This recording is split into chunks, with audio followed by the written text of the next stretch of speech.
Tinitimbang pa rin ng mga mambabatas kung dapat na bang ipatupad ang total ban sa online gambling.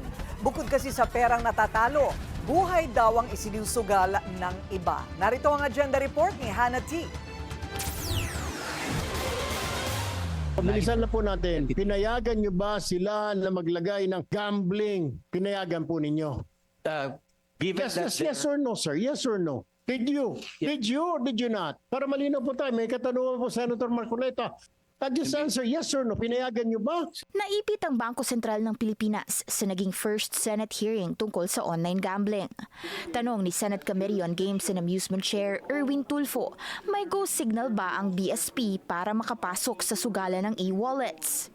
Para sa ilang senador, posibleng konsentidor sa online sugal ang connection ng e-wallet giants sa online gambling platforms. Sabi ng BSP, legal at licensed online gambling sites lang daw ang pinapayagan nila.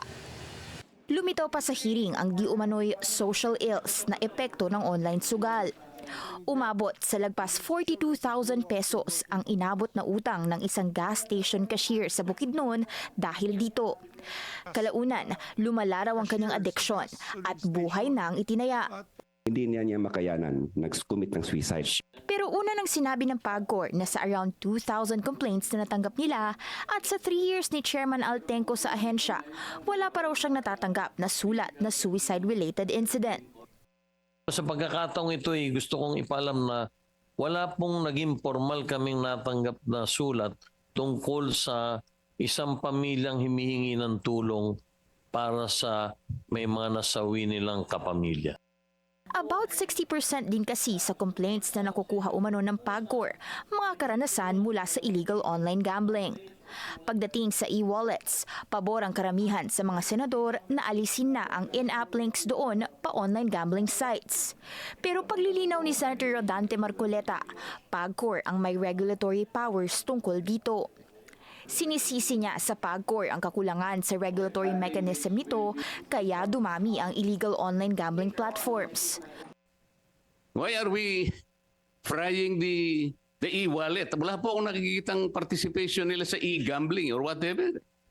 Yes, but they are the conduit. Hindi po pwedeng magtaya yung mga bata kung wala yun. Kaya nga po, ang sinasabi ko, i-suspend nila.